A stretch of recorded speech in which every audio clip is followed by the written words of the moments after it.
교수님 안녕하세요. 반갑습니다. 네, 본인 소개 및 인사 말씀 부탁드리겠습니다. 네, 안녕하세요. 네, 저는 한국방송통신대학교 사회복지학과에서 열심히 연구하고 그리고 학생들과 만나서 같이 공부하고 있는 강상준이라고 합니다.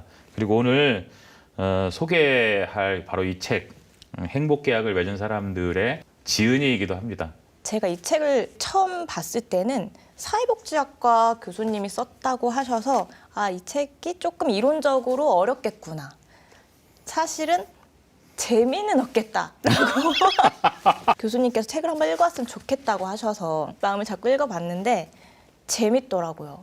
제가 알고는 일상적인 기사나 그런 데서 접할 수 있는 내용들이 앞에 서론으로 들어가 있고 그 뒤에 이론적인 부분들을 쉽게 설명을 해주셔서 한 번에 쭉 읽었었거든요. 이 책에 대해서 조금 더 설명해 주실 수 있으실까요? 이게 확실히 전문가라서 다릅니다. 일단 제가 이 책을 쓰려고 마음을 먹었을 때 첫째는 그러니까 어렵지 않아야겠다라는 생각을 했고요. 둘째는 내가 하고 싶은 이야기를 좀 해야겠다라는 생각입니다. 물론 제가 이제 사회과학을 공부했기 때문에 제가 하고 싶은 이야기는 사회에 대한, 근데 이것을 어떻게 풀어낼 것인가에 대한 부분, 그것을 내 이야기로 전달을 해야겠다라는 거. 그리고 세 번째가 수업 시간에 하지 못했던 것을 좀 여기 책에 좀 담아내야겠다라는 생각이었었거든요.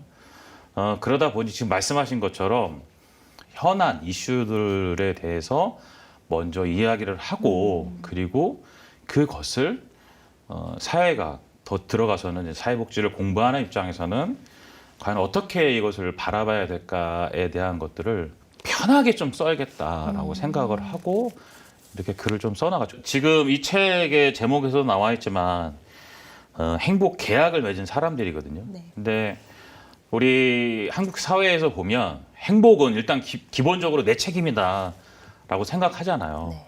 이 행복이라는 것 자체가 내 책임이라기보단 상호간의 쌍방간의 이제 책임이다라는 것을 조금이라도 좀 수면 위로 올렸으면 하는 바람이었죠. 제가 전체적으로 이 책에서 이야기해주고 싶은 것은 그 사람이 행복하건 혹은 이제 불행하다고 느끼든 건 간에 그것들이 너의 책임이 아니야.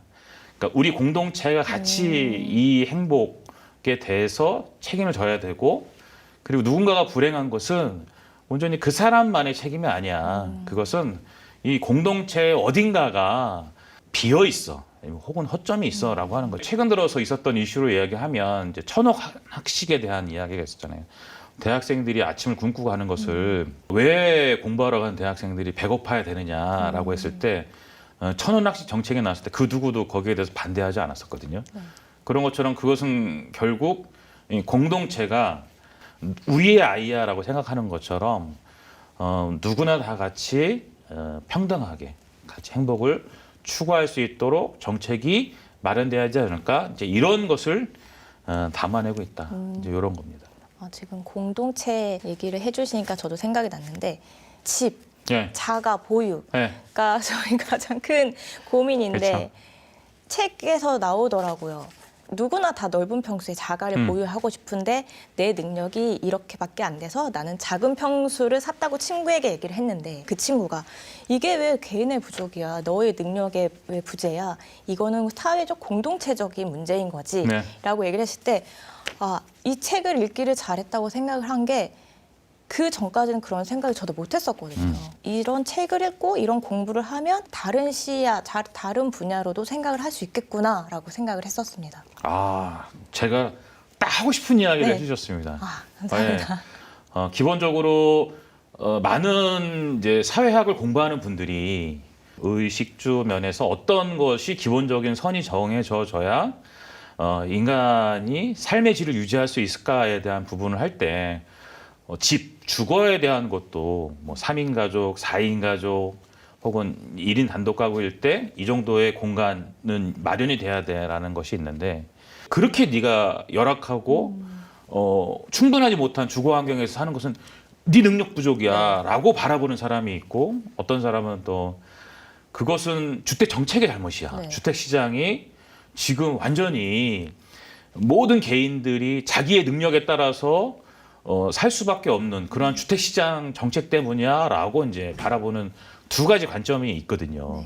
그렇게 생각하는 거에 있어서 정확히 우리가 지켜져야 될 부분은 그 사람이, 그 가족이 살아야 될 기본적인 주거 환경은 마련이 돼야 된다. 근데 그 마련되는 것을 과연 개인의 능력으로 갈 거냐, 공동체의 능력, 즉 사회 정책적으로 갈 것이냐에 대한 부분이 되게 중요한데 그 부분은 마치 우리 아이가 자라날 때 그 가족이 부모님이 아이가 삼시세끼 잘 먹을 수 있고 영양을 잘 섭취해서 잘 커나갈 수 있도록 하듯이 이 공동체가, 정부가, 국가가 그 개인이 되었던 가족이 되었던 열악하지 않은 주거 환경에서 살아야 되는 것은 책임져야 된다라는 그 기준선만큼은 합의를 하자. 그게 이제 또 이제 여기서 얘기하는 행복 계약이거든요. 최근 들어서 전세 사기나 네, 맞아요. 깡통 주택이나 영끌 이런 일들이 많잖아요. 네. 저는 기본적으로 그 부분들이 이 집에 대한, 주거에 대한 것이 온전히 개인의 능력, 가족의 능력으로 귀결되는 것이 점점 강화되고 있기 때문에 그러한 일련의 사건들이 벌어진다고 보거든요. 근데 이제 집, 주거 환경, 그러니까 이러한 삶의 기본적인 조건들은 공동체가 책임져야 되고, 공동체가 책임진다라는 것은 정책에 나타나야 되고, 이제 그런 부분들이 부족하기 때문에 그렇다라고 생각을 하고 있기 때문에 그런 이야기들 여기 좀 책에 좀 담아냈습니다. 네. 저는 학생들한테 이제 수업 시간에 만나면 이야기를 합니다. 이렇게 이야기 막 하잖아요. 네. 그래서 여러분들께서 이제 사회복지 공부 열심히 하시면 공부한 만큼 이 사회가 바뀌어 나갑니다라고 하면 많은 분들이 저한테 되물어요.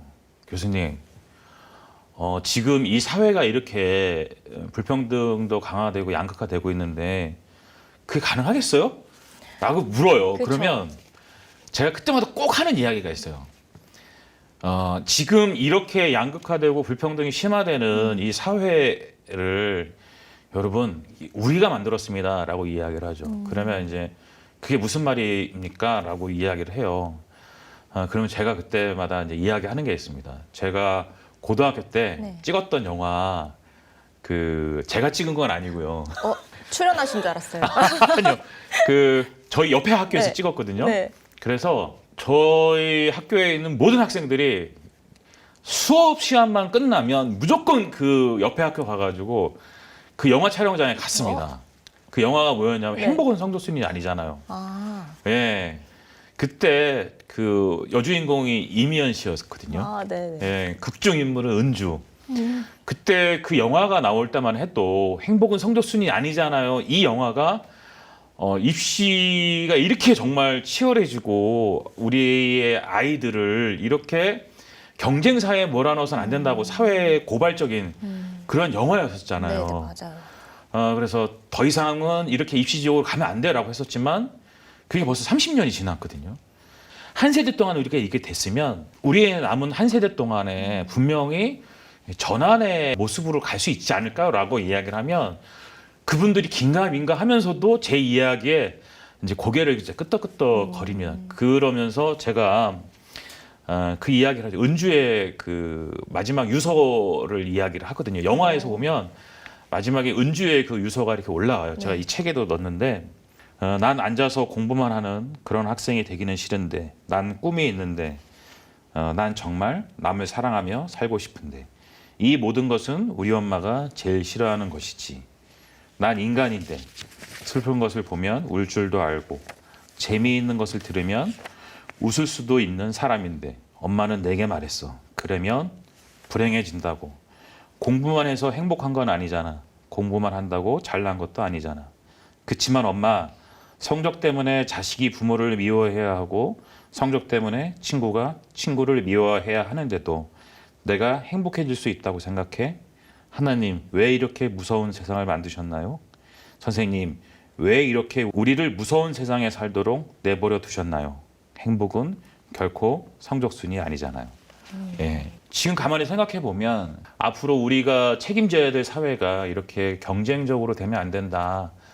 성적이 행복순이 돼서는 안 된다라고 했음에도 불구하고 우리가 그런 사회를 만들어 나가지 않았나? 그러면 이제 다시 한번 책임감을 느끼고 원래 꿈꾸는 사회를 만들어야 되지 않나? 이제 이렇게 하는 의미에서 요 글귀를 읽어봤습니다. 교수님 말씀대로 이런 사회적으로 바뀌기 위해서 좀 더 저희들 모든 사람들이 좀 노력을 많이 했으면 좋겠습니다. 제가 이 책을 통해서 이야기를 하고 싶은 것은 저희 세대가 현재 다음 세대들에게 과연 이제 무엇을 해줄 수 있을까에 대한 부분들을 많이 좀 고민을 하고 있었다라고 하는 것이고요. 지금 청년 세대들에게 그대들이 앞으로 이 사회를 짊어져야 될 미래 세대야라고 하는 것 자체는 저는 되게 폭력적이라고 생각을 하거든요. 왜 그러냐 하면 당장 내일 먹고 사는 문제도 힘들고 당장 내가 취업해야 되는 걱정도 해야 되고 그 사람의 스펙이 무엇이냐에 대한 고민을 하게 되는 그러한 세대가 지금의 청년 세대인데 이 청년 세대들에게 우리가 물려준 이 사회에 대해서 정말 우리가 먼저 좀 고민을 하고 우리가 과연 어떤 모습으로 좀 더 개선시켜야 될까, 우리가 꿈꿨던 시대를 어떻게 만들어야 될까를 좀 이야기를 했으면 좋겠다라는 차원이거든요. 그런 것들을 이 책을 좀 매개로 해서 고민하는 기회가 되었으면 좋겠다라는 것을 마지막으로 좀 이야기를 하고 싶네요. 오늘 이렇게 시간을 가져보니까 네. 북터뷰 제가 선정을 하길 너무 잘했다는 생각이 듭니다. 아, 그렇게 생각해 주시면 고맙습니다. 네, 교수님 너무 고생 많으셨습니다. 네. 감사합니다. 고맙습니다.